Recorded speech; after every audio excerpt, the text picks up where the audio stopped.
Welcome into the Can-Am Off-Road Side-by-Side world. We want to congratulate you on acquiring your new Can-Am Off-Road SSV. Now give us a few minutes of your attention and you'll be rewarded with the best possible riding experience and more ways to keep you, your family, and your friends safe off-road. I'm Hubert Rowland, everybody's favorite redneck from Nitro Circus. And I'm Dale Brisby, the world's greatest bull rider. And I'm Zach Wilson, Can-Am Product Specialist. Now, this video contains important safety information. Take the time to view it carefully before using your vehicle. Failure to do so may result in serious injury or death. At this time, we're going to take a look at the operator's requirements. Take note that it is also important to read and follow your operator's guide. We recommend looking over your operator's guide while seated in your vehicle. That way you know where to find the controls and how to use them. It's important to know how to use these controls properly when needed. Before each ride, the operator and passenger should read and understand their respective safety labels to remind themselves important safety tips. It is of utmost importance that you and your passenger always buckle up seatbelts and lateral nets before riding. Furthermore, the operator and passenger should always keep their entire bodies inside the cockpit. BRP recommends that all operators are 16 and older with a valid driver's license. But be aware that nobody at any age should be allowed to ride an SSV if they're not responsible enough to ride properly. Before you go out for a ride, it's very important to familiarize yourself with the handling of your vehicle by practicing in a controlled setting. Each operator must be able to sit with their back against the seat, foot flat on the footrest, and hands on the steering wheel. You must avoid anything that impairs your own abilities, like alcohol, drugs, or fatigue. Drinking and driving don't mix. You know it, don't do it. In this section, we're going to talk about pre-ride inspection. So first off, before you ride, you should give your vehicle a pre-ride inspection. Refer to the pre-ride inspection subsection and the operator's guide.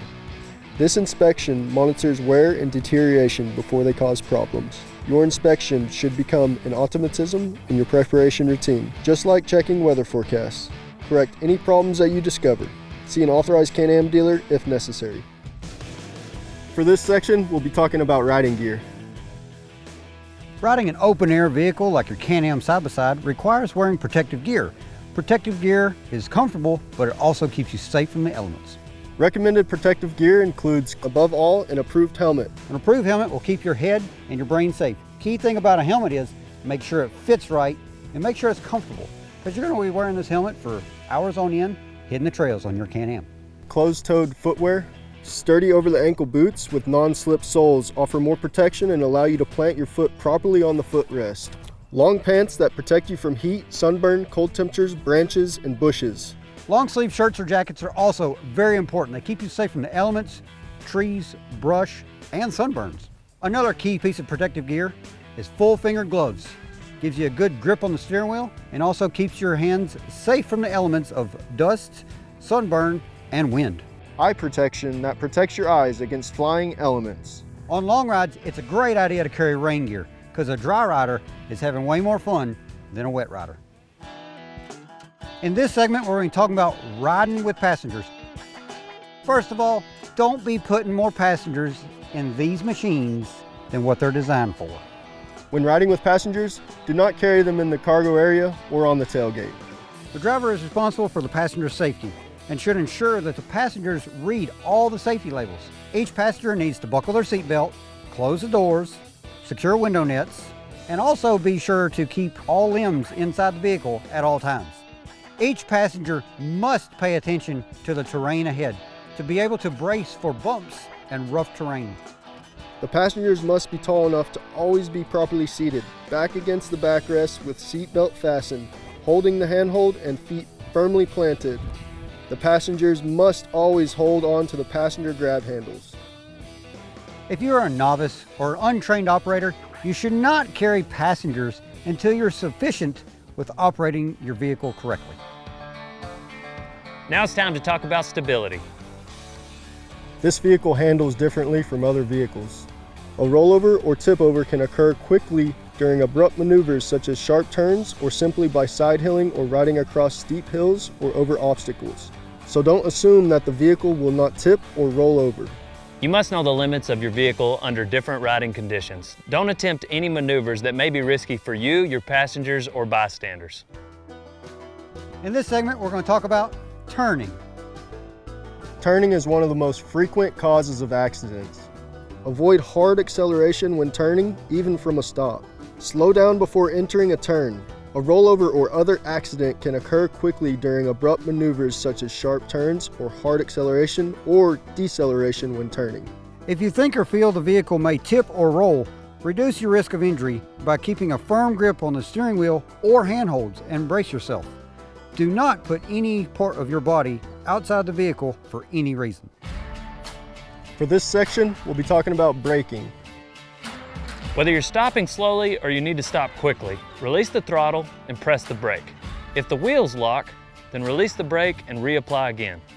Always keep in mind that braking distance is readily affected by, but not limited to, weather and terrain conditions, braking system and tire conditions, vehicle speed and attitude, and vehicle load including towing. Remember to adjust your driving accordingly. Slow down before entering a turn. Avoid hard braking during a turn. Always keep both hands on the steering wheel and firmly plant left foot on the footrest when braking.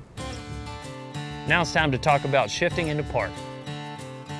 Put the shift lever to park when exiting the vehicle. If not, the vehicle will still be able to roll. This is especially important when you're parking on a slope. On very steep inclines, or if the vehicle is carrying cargo, the wheels should be blocked using rocks or bricks. For this section, we'll be talking about operating in reverse. Always be sure there's no obstacles or people behind the vehicle when you operate in reverse. Pay attention to blind spots. And when it's safe to proceed in reverse, go slowly. For this section, we're going to talk about carrying cargo and towing a trailer. The vehicle handling, stability, and braking distance are affected when loading racks and using the vehicle. Correct loading and weight distribution are very important. Never overload, tow, or carry cargo improperly. Always ensure the cargo is safely secured and properly placed on the racks before operating the vehicle. Safely reduce speed according to terrain conditions when carrying cargo, and avoid hills and rough terrain. Be careful not to skid or slide. Always secure cargo as low as possible on the racks to reduce the effect of a higher center of gravity. Failure to follow the recommendations here could cause changes in vehicle handling, which could lead to an accident. Now, pulling a trailer. Reduce your speed when pulling a trailer and turn gradually. Avoid hills and rough terrain.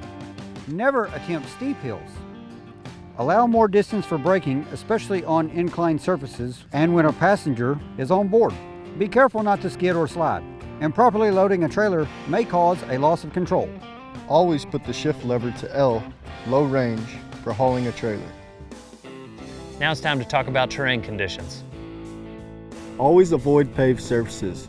Riding on paved surfaces may seriously affect handling and control of the vehicle and may cause a sudden loss of control.